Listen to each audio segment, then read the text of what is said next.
हरे कृष्णा। सूर्य पुराण में वैशाख मास के शुक्ल पक्ष में आने वाली मोहिनी एकादशी की महिमा का वर्णन है।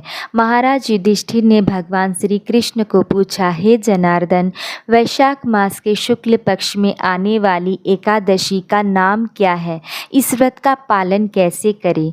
इसे करने से क्या पुण्य प्राप्त होता है? कृपया आप विस्तार से कहिए। भगवान श्री कृष्ण ने कहा, हे धर्मपुत्र, ध्यान से सुनिए। जो कथा वशिष्ठ मुनि ने प्रभु रामचंद्र को सुनाई थी वह मैं आपको कहता हूँ। पूर्व काल में प्रभु रामचंद्र वशिष्ठ महाराज को पूछने लगे, हे आदरणीय ऋषिवर, सीता जी के विरह से मैं अत्यंत निराश हूँ। कृपया आप हमें ऐसा व्रत बताइए जिसके प्रभाव से सब पापों से और दुखों से मुक्ति मिले। प्रभु रामचंद्र जी के आध्यात्मिक गुरु वशिष्ठ जी ने कहा, प्रिय राम, आप बहुत बुद्धिमान हैं। आपके पवित्र नाम से ही सभी प्राणियों के दुख दूर होते हैं, उनका जीवन मंगलमय होता है।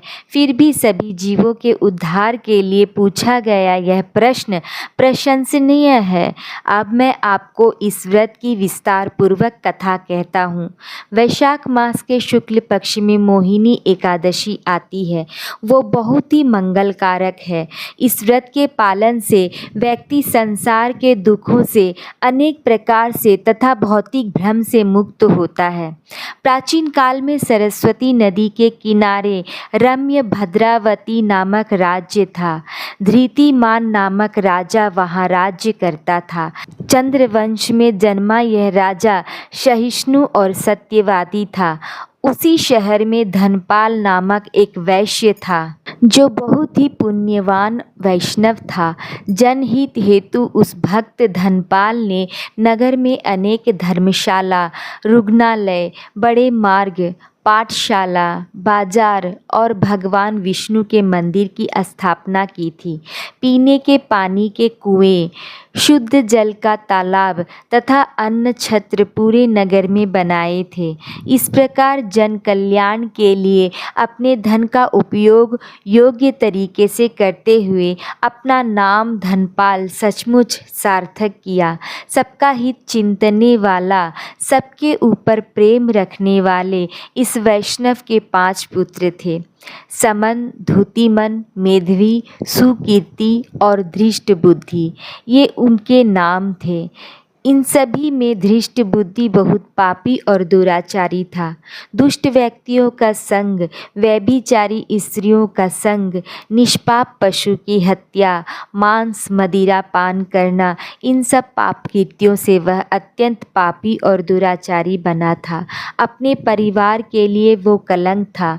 देवता, ब्राह्मण, बुजुर्ग तथा अतिथियों को कभी आदर नहीं देता, सदा पाप करने में रत था। एक दिन मार्ग पर वेश्या के कंधे पर हाथ रखकर जाते हुए उसे उसके पिता धनपाल ने देखा और उन्हें बहुत दुख हुआ। उसी दिन उन्होंने धृष्ट बुद्धि को घर से बाहर निकाला। इसीलिए धृष्ट बुद्धि अपने माता पिता, भाई, रिश्तेदार और वैश्य समाज से अलग हुआ और हर एक के तिरस्कार का विषय बना। पिता के निकालने से धृष्ट बुद्धि घर से बाहर जाकर ज़्यादा पाप कृत्यों में व्यस्त हुआ। खुद के वस्त्र और धन बेचकर जो भी मिला वो सभी उसने पाप कृत्यों में लगाया। अंत में जब धन खत्म हुआ तो निर्धनता के कारण उसकी हालत भिखारी जैसी हुई। अन्न न मिलने से उसका शरीर कमज़ोर हो गया। उसके सभी धूर्त मित्रों ने बहाने बनाकर उसका त्याग किया। धृष्ट बुद्धि को अतिशय चिंता हो रही थी। भूख से वह व्याकुल हो रहा था। अब मुझे क्या करना चाहिए? अन्न और धन कहाँ से प्राप्त होगा? इन प्रश्नों को सोचकर वह अशांत हो रहा था। आखिर उसने चोरी करने का निश्चय किया और शुरुआत भी की। बहुत बार राजा के सिपाही उसे पकड़ने के बाद भी उसके पिता का मान और बड़प्पन देखकर छोड़ देते, फिर भी उसने चोरी करना बंद नहीं किया। एक बार विशेष चोरी करते समय वह पकड़ा गया।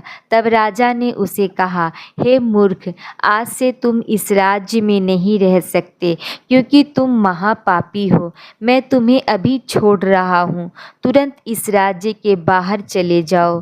तुम्हें जहाँ जाना है तुम जा सकते हो। फिर से सजा मिलने के भय से धृष्टबुद्धि राज्य के बाहर गहन वन में गया। अविवेक के कारण निष्पाप प्राणियों की हत्या करके उनका कच्चा मांस वह खाने लगा। किसी शिकारी की भांति हाथ में धनुष लेकर वह वन में पापकृत्य करते भटकने लगा। धृष्टबुद्धि हर समय दुखी और चिंतित रहता, परंतु एक दिन उसके पिछले जन्म के पुण्य कर्म के प्रभाव से वह एक ऋषि के आश्रम में पहुंचा। उस आश्रम में कौंडिन्य नामक बड़े तपस्वी रहते थे। वैशाख मास था और कौंडिन्य मुनि गंगा स्नान से लौट रहे थे। दुखों से परेशान धृष्ट बुद्धि ने अनजाने में ऋषि के वस्त्र से टपकते जल को स्पर्श किया और आश्चर्यम, वह अपने सभी पापों से मुक्त हो गया। उसी समय उसने ऋषि को दंडवत प्रणाम करके विनम्रता से पूछा, हे ऋषिवर, मैं बहुत पापी व्यक्ति हूँ। ऐसा कौन सा भी पाप नहीं है जो मैंने नहीं किया हो। कृपया ऐसा व्रत बताइए जिसके प्रभाव से मैं सभी पापों से मुक्त हो जाऊं। अपर्याप्त पाप कृत्यों के कारण मैं अपने कुटुंब से, मित्रों से, समाज से दूर हो गया हूँ। साथ ही मैं मानसिक दुख के खाई में गिरा हूँ। यह सब सुनते ही पर दुखी होने वाले कौंडिन्य ऋषि ने कहा, सुनो, मेरु पर्वत से भी अधिक प्रचंड पापों की राशि को नष्ट करने वाले व्रत के बारे में मैं तुम्हें कहता हूँ।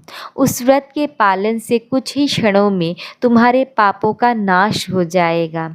वैशाख मास के शुक्ल पक्ष में आने वाली एकादशी का पालन करते ही तुम सभी पापों से मुक्त हो जाओगे। ऋषि के आदेश से धृष्ट बुद्धि ने इस व्रत का कठोर पालन किया। हे राजन, इस व्रत के पालन से वह सभी पापों से मुक्त होकर दिव्य शरीर प्राप्त करके गरुड़ पर सवार होकर विष्णु लोक चला गया।